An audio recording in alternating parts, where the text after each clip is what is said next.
Hi, welcome to Utkal education world. आज हम लोग डिस्कशन करेंगे organisational structure and its culture. Organisation क्या होता है, उसका कल्चर क्या होता है, उसका स्ट्रक्चर क्या होता है, उसके बारे में हम लोग डिस्कशन करेंगे।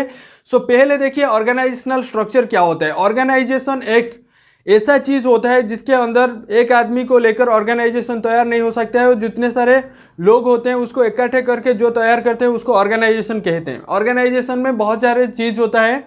इसके लिए हम लोग पहले देखेंगे स्ट्रक्चर क्या होता है। ऑर्गेनाइजेशनल स्ट्रक्चर बहुत मायने रखता है, क्योंकि ना आपके पास स्ट्रक्चर नहीं है तो आप कुछ नहीं कर सकते।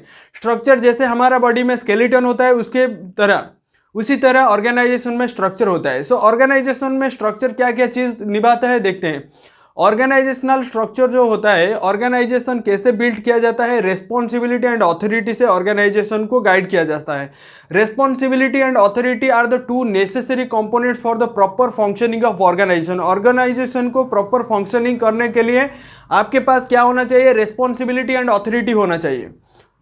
ऑर्गेनाइजेशनल को हम लोग दो पार्ट्स में डिवाइड करते हैं। ऑर्गेनाइजेशनल स्ट्रक्चर को दो पार्ट्स में डिवाइड करते हैं, जो फॉर्मल ऑर्गेनाइजेशन होता है और इनफॉर्मल होता है। फॉर्मल ऑर्गेनाइजेशन इनफॉर्मल ऑर्गेनाइजेशन को टू टाइप्स में डिवाइड करते हैं। पहले देखिए ऑर्गेनाइजेशनल स्ट्रक्चर क्या होता है। Organisational structure is the framework. Organisational structure क्या होता है, एक फ्रेमवर्क होता है। Organizational structure is the framework and relationship of the person operating at the various level of enterprise. Operation of various level of enterprise, इसको हम लोग क्या कहते हैं, ऑर्गेनाइजेशनल स्ट्रक्चर कहते हैं। डाउट क्लियर हो गया ऑर्गेनाइजेशनल स्ट्रक्चर क्या होता है। उसके बाद हम लोग देखेंगे the main purpose of creating organisational structure. क्यों हम लोग ऑर्गेनाइजेशनल स्ट्रक्चर को कौन सा पर्पज के लिए हम लोग यूज करते हैं। Is to explicit the allocate to the authority and responsibility among to the member of an organization is each person to know who is the responsible and to whom and for what। उसका मतलब जो होता है, organisational structure को तैयार करने के लिए आपके पास कैपेबिलिटी होना चाहिए। ऑर्गेनाइजेशन का रेस्पॉन्सिबिलिटी आप लेंगे तो उसका जो स्ट्रक्चर बन पाएगा। ऑर्गेनाइजेशनल स्ट्रक्चर तैयार करने के लिए बहुत सारा चीज जरूरत होता है। पहले देखते हैं डेफिनेशन क्या होता है। According to the WH Newman का ओपिनियन क्या था, देखिए। Organisational structure deals with overall organisational arrangement in an enterprise. क्या न्यूमैन ने बोला organisational structure deals with overall organisational arrangement in an enterprise. Overall arrangement of an enterprise में जितने सारे हम लोग अरेंजमेंट करते हैं उसको हम लोग क्या कहते हैं, स्ट्रक्चर कहते हैं। देखिए टाइप्स ऑफ ऑर्गेनाइजेशनल स्ट्रक्चर, क्या क्या टाइप्स ऑफ ऑर्गेनाइजेशनल स्ट्रक्चर होता है देखते हैं। दो चीज आपको मालूम है, formal organisational structure, informal organisational structure. देखते हैं पहले फॉर्मल जो स्ट्रक्चर होता है क्या क्या चीज उसके अंदर आता है। फॉर्मल ऑर्गेनाइजेशन स्ट्रक्चर जो होता है हम लोग फॉर्मली मेंटेन करते हैं। फॉर्मली मतलब डिसिप्लिन से मेंटेन करते हैं।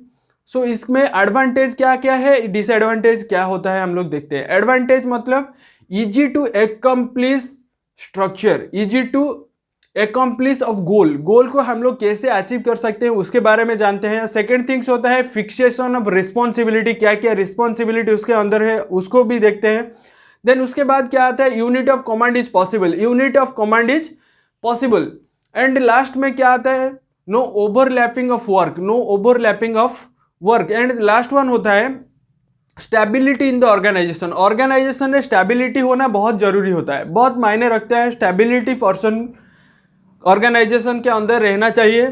उसके बाद क्या आता है, डिसएडवांटेजेस क्या क्या चीज होता है। पहले देखिए डिसएडवांटेजेस, फर्स्ट थिंग्स जो होता है वो क्या होता है, lack of initiative. Then second one होता है excess to the use of authority. उसके बाद क्या आता है, डिले इन वर्क। देन उसके बाद क्या आता है, no place for the human feeling control, lack of flexibility. देखिए एडवांटेज जो डिसएडवांटेज था किसका ना, फॉर्मल ऑर्गेनाइजेशन का डिसएडवांटेजेस क्या क्या था, lack of initiative, second thing था excess of authority. Third one होता है क्या, delay in work. Fourth one होता है no place for human feeling control. Then last one होता है लैक ऑफ फ्लेक्सिबिलिटी, वो वाला था डिसएडवांटेजेस। उसके बाद हम लोग देखते हैं इनफॉर्मल का एडवांटेज क्या होता है, डिसएडवांटेज क्या होता है।